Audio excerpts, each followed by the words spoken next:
On this podcast, we explore the many dimensions of spirituality and how they intersect with everyday life. Join us as we dive deep into conversations about how people are serving humanity, embodying spiritual wisdom, and creating positive change in the world.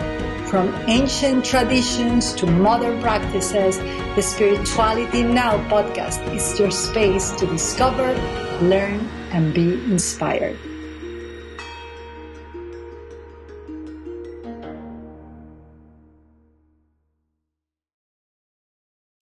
Hello, my friends.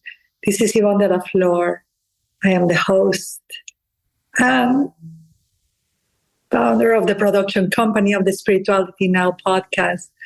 And I feel that I've been like MIA, not missing in action, but mindfully in awareness, using my time mindfully in awareness.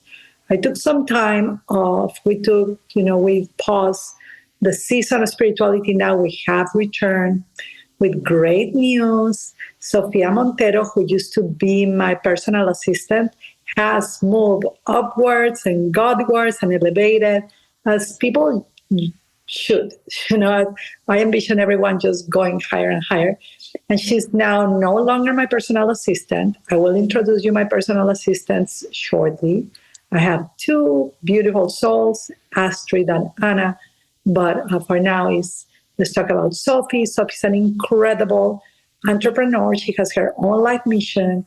She has such fresh ideas that she's always like, hey, let's do this with the podcast. Let's do this. And then I felt a notch in the heart of like, wait, she is really giving really good ideas. I'm kind of old style, all like, let's do everything organic, don't do marketing.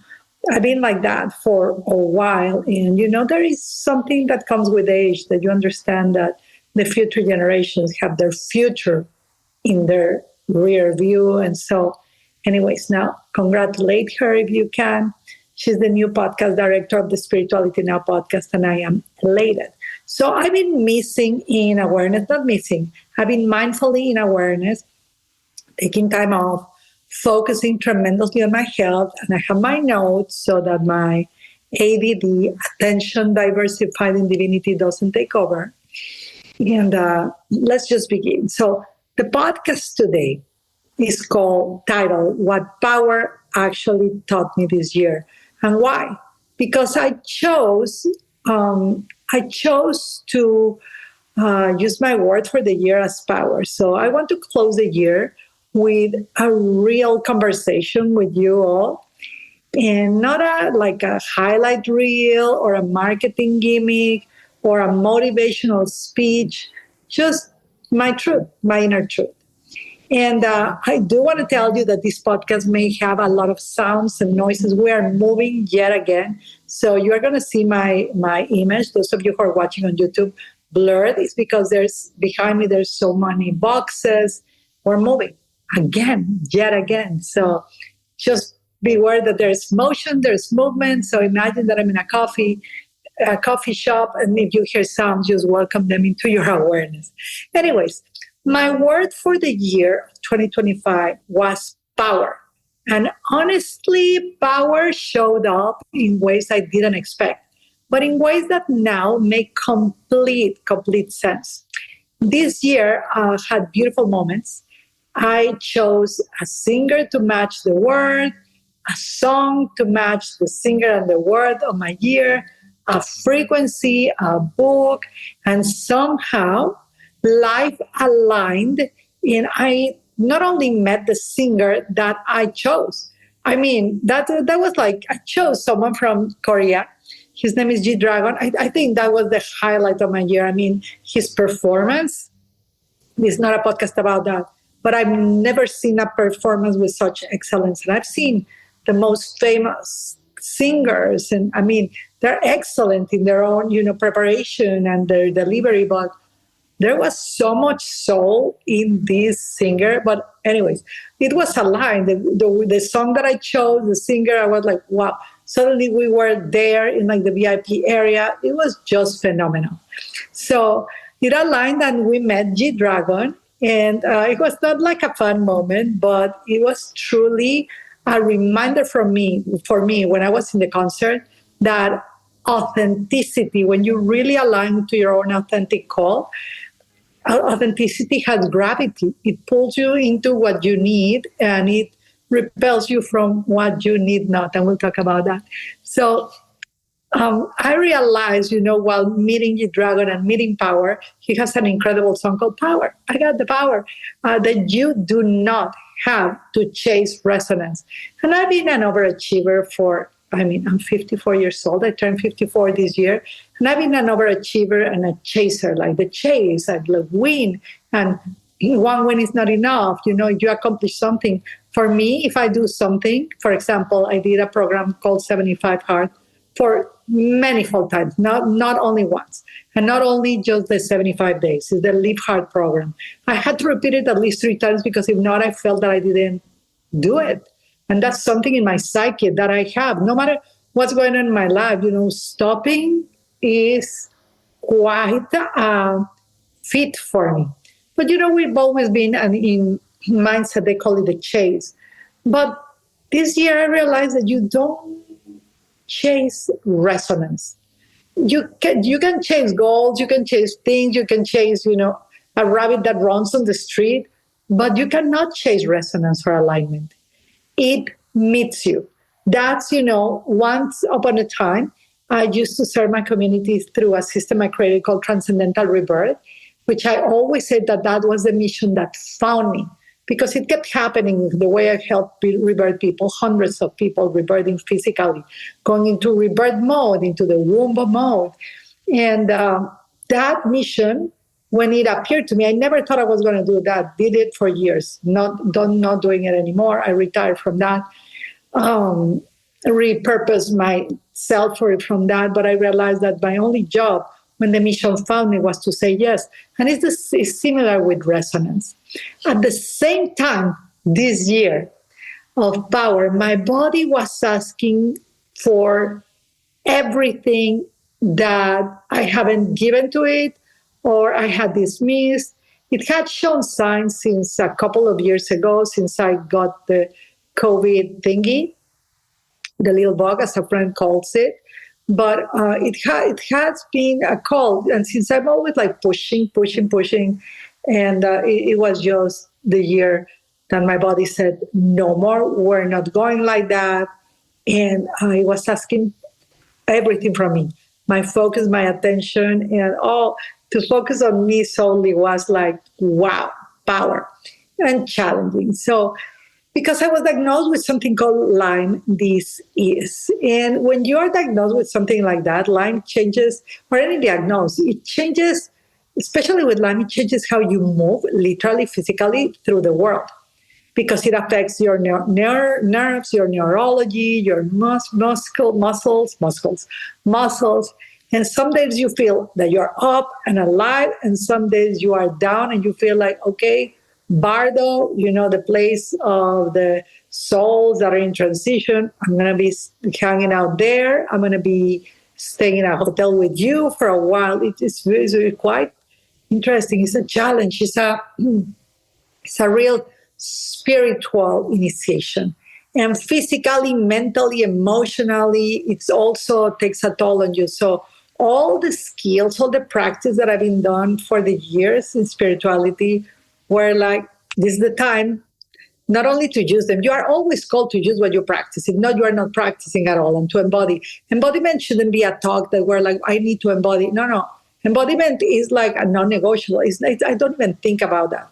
But this year it was like, okay, now amp it up. You're going to use all of your tools because you are going to need it.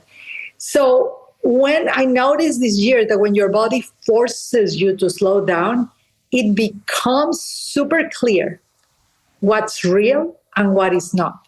I mean, it's like the sharpening of the pencil, like the sharpening of the sword. It polishes your senses in such a way that priorities are right there. No longer, there's no wondering, there's no doubt. It's like so clear, so very clear. It's a challenging way to find out that clarity. which is always a pursuit in spirituality and in any practice of mindset, and just to be clear, right? But this is what power actually taught me this year.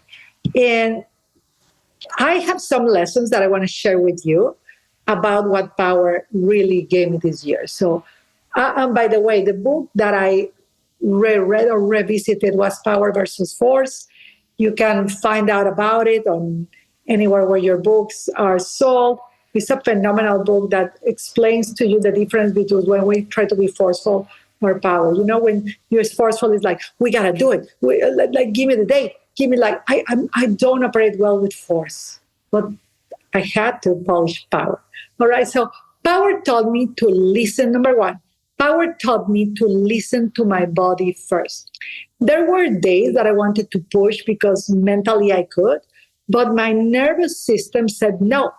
Power was respecting that no, not fighting it, not negotiating with it, learning that honoring my body saved me weeks, sometimes months of unnecessary suffering. So when I feel like resting, sometimes I couldn't not rest. All I could do was make my bed, go to therapies, take care of my children, my son, my youngest son, my puppy, supervise business and our teams, and let it all go and let it all in the hands of God. Number two lesson, power taught me that saying no doesn't require an explanation. Every year I have so many invitations to, can you speak at this event? Can you come? Can you join my business? I had one like that it was like, oh my gosh, such a fly on the wall.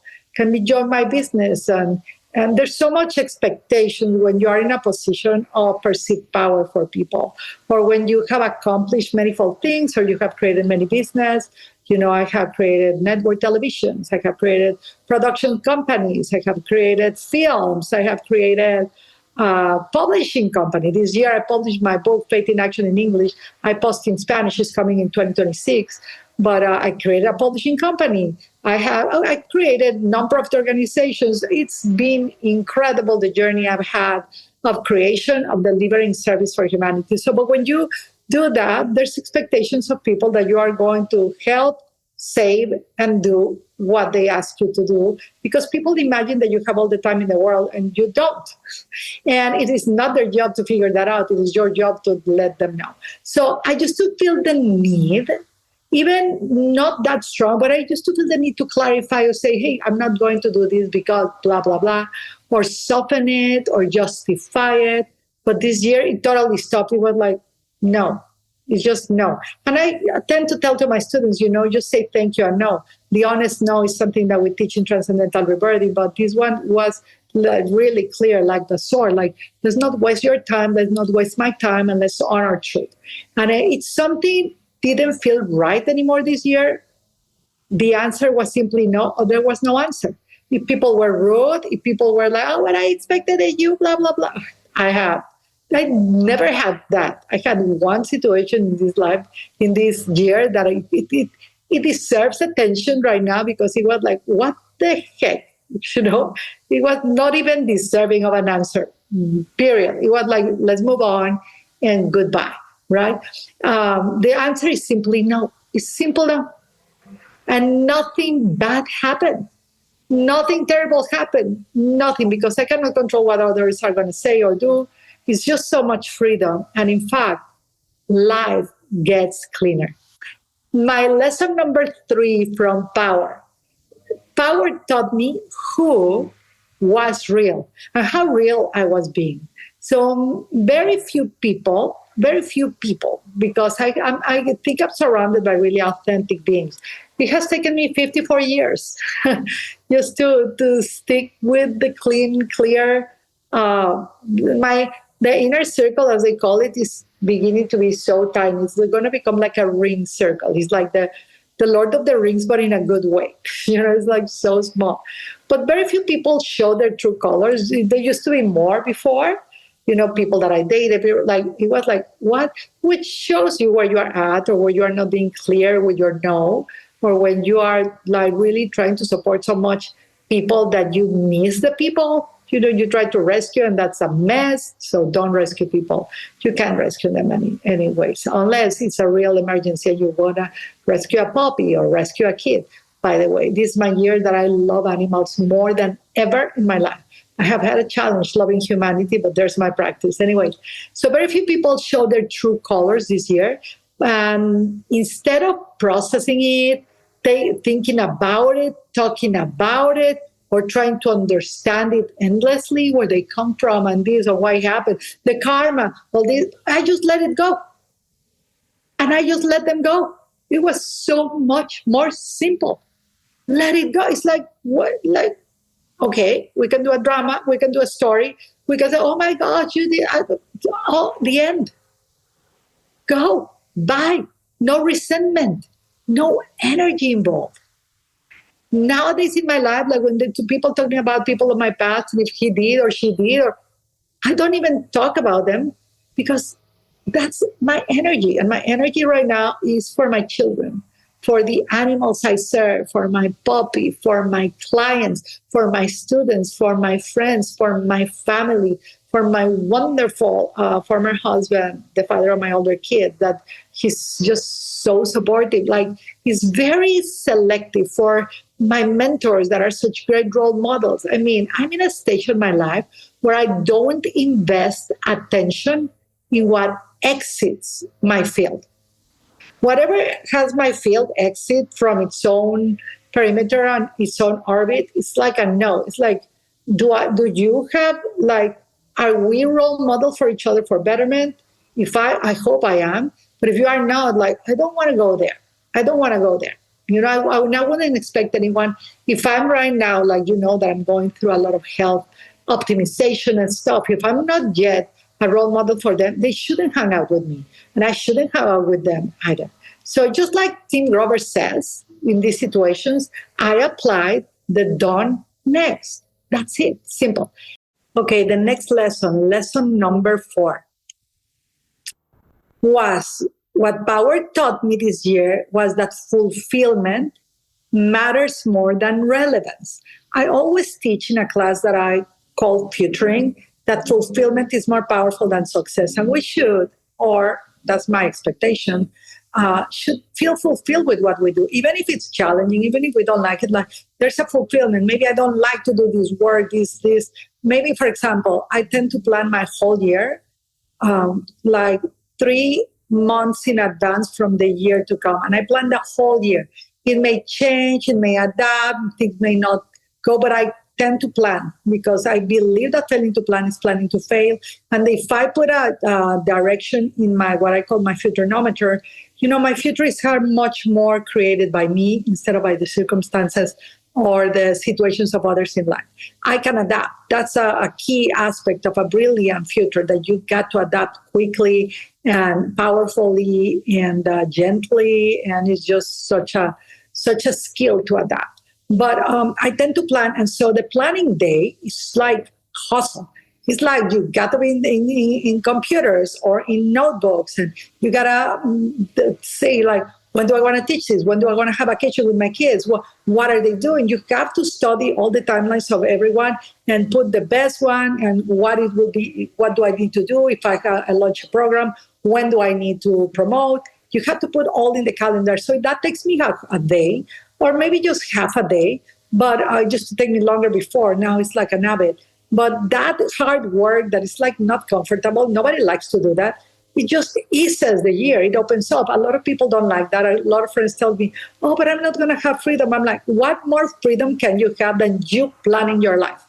So that hustle, you may not like it, but the fulfillment of knowing like where you are going is incredible. So fulfillment matters more than relevance. Why relevance? Because sometimes you try to be so relevant, so much into like important, into what does the market want, or how can I get famous, or like it's just things like that.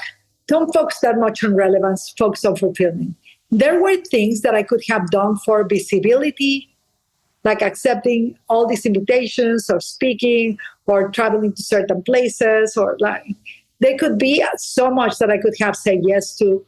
done for visibility, for momentum, or expectation, or I could have launched the next eat program or next eat product, like that people just go and go buy, like the next vitamin for losing weight, or the next thing for fasting, or the next thing for the next book for intermittent fasting. I could do something so quick just because it's the eat moment, just to get visibility, momentum, money.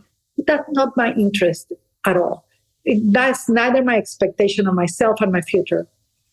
So, and I didn't do it because those things, the offers, the things, the hustle, I had a call from someone invited me to speak, a high mastermind, high ticket level mastermind, trying to sell me to accept to go by telling me it was a beautiful penthouse with a beautiful view and they were going to go in a yacht. I have no interest in that. Honestly, everyone, I have had the privilege to enjoy all of those things, even going in a helicopter to the grocery store. And that is not my path of fulfillment. And so I just said no to all of that. It doesn't feel good. And if it doesn't feel good, I don't do it anymore. And I really chose fulfillment, and I'm choosing fulfillment over performance. And that changed everything about how I'm showing up and what I'm doing and who I'm hanging out with and what I'm focusing on. And it's just a game changer. I highly recommend it. The next lesson number 5, what that power taught me this year is to stop doing things because that's how it's done. And I had never really done them as that, but because of the surroundings that I'm in, because of the powerful mentors that I have, you use them as role models and as standards, and you think, some of us think, not all of us, that you need to go there, right? Like I used to, like I wanted for a year, 2019, I think, I chose to be a public speaker and speak with the highest speakers. I did it. But when I was on those stages and I was being paid by thousands now, I was like, I'm not fulfilled. This feels like success, but not fulfillment. So I was like, oh, interesting. This is not the path for me. My path has always been very spiritual.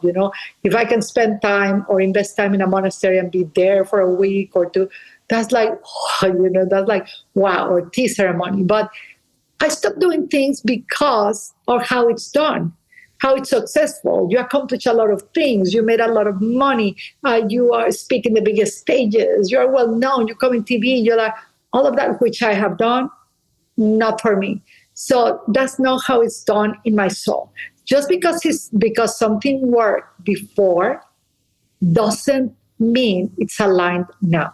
It worked for me before. It was wonderful, but it's not in alignment of who I am and where am I going. I'm focusing on where am I going, not where I have been.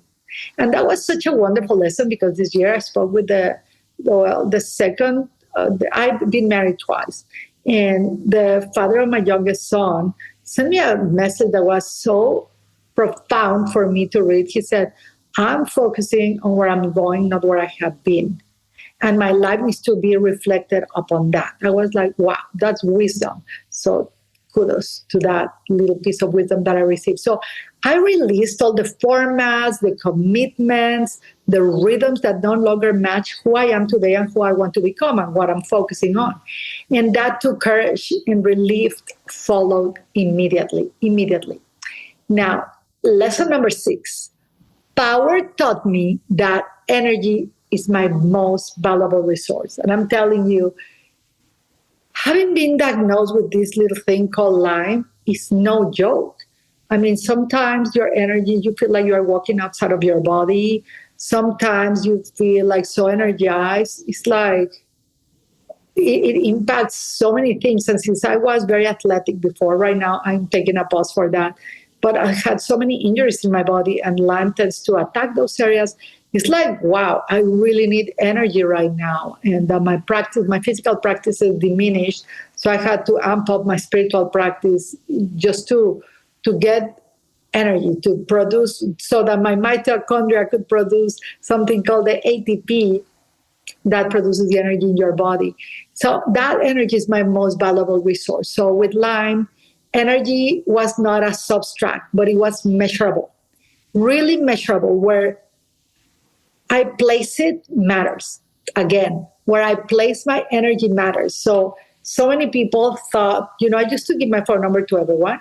So now we have a number. My number that people used to have is a business number, and one of my assistants manages it, and I have a private number just for my really close friends, not the judgmental ones, not the ones that take and feel entitled for having your phone. That's the truth. They feel, and I created that scenario where everybody felt that they could text me 24 hours 7 and I was going to respond immediately. No. Where I place my energy, it matters. Who I give it to, it matters. And it became much more intentional, and it's becoming much more intentional about reciprocity, resonance, and respect.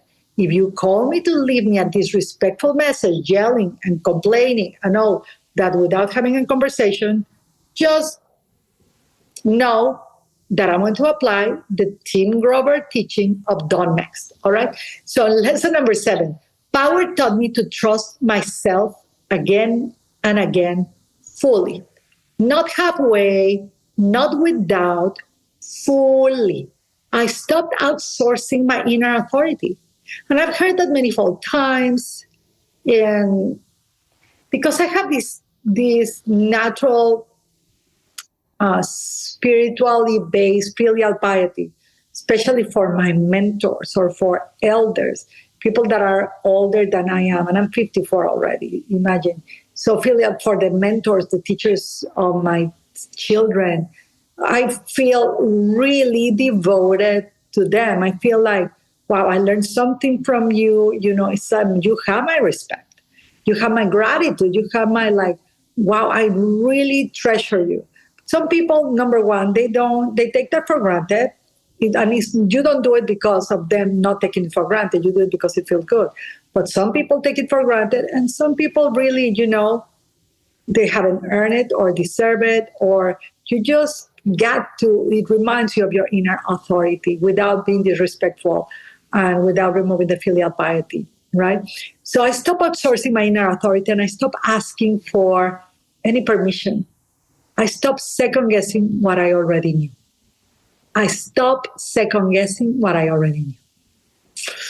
That was really strong. Now, lesson number 6.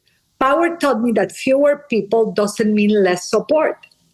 Pay attention. I heard so many people always complaining that we have no elders, that we have no friends, that we have no community, that we're not supporting each other that we used to do. That's a pretty doomy way to see the future. My experience, the evidence that I have in my life is that exists. That's possible. Good elders, good community, good friends, people that care. I am surrounded by them. So power taught me that fewer people doesn't mean less support. My circle is smaller, but it's solid. Conversations are now deeper. Silence is safer. Peace became the baseline. Peace became the baseline instead of something I had to earn. So my baseline is now peace. If it's not peaceful and it's not healthy, don't talk to me. Or I won't do it. Now, lesson number 9, power taught me that joy doesn't have to be postponed. So that realization, I was like, wow, we got to, because I could die any moment. I already had a near-death experience when I was 17, and you will think that I had learned something, but as soon as Lyme came in and my body couldn't move physically, I was like, wow. Okay, wow. Once you are faced with lack of movement physically, you got to move your jaw, you got to move your spirit, you got to move your mind, you got to move your wisdom. You got to feel, you got to see how you can create more memories memories are seeds for the future, right? Memories not only are good memories in the past that I'm creating with my children or my family, but seeds that go with them in the future. So I'm focused on that.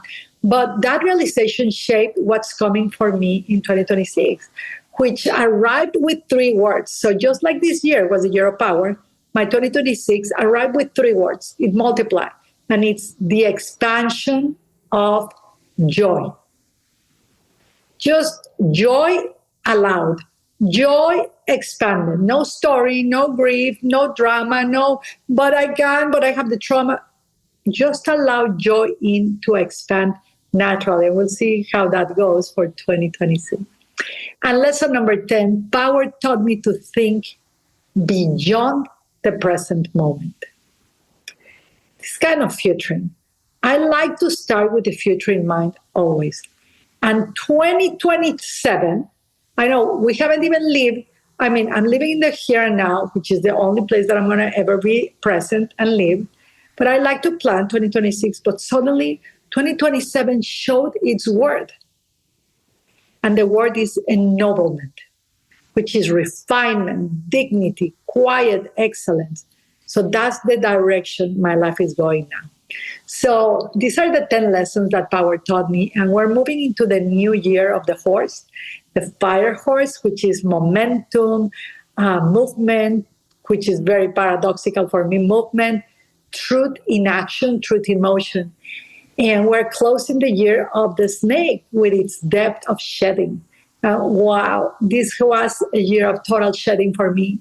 I'm also super excited because we have so many good things coming up. You know, I'm doing in this shedding, I'm collaborating with my beautiful friend Grace Terrish, which is a powerhouse.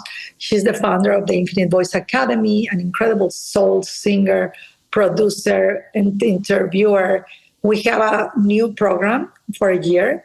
We're launching something called, I don't know if I should say it yet, but it's like an alchemy lab project for a year. Stay tuned for that. We're offering from here to the beginning of the year of the horse only. It's only once a year. She's reading your astrology in a very futuristic kind of way. She spends 45 minutes with you, does your astrology chart, your solar return, and then based on your solar return and your solar chart, she gives those to me and I create your sacred geometry code of absolute harmony.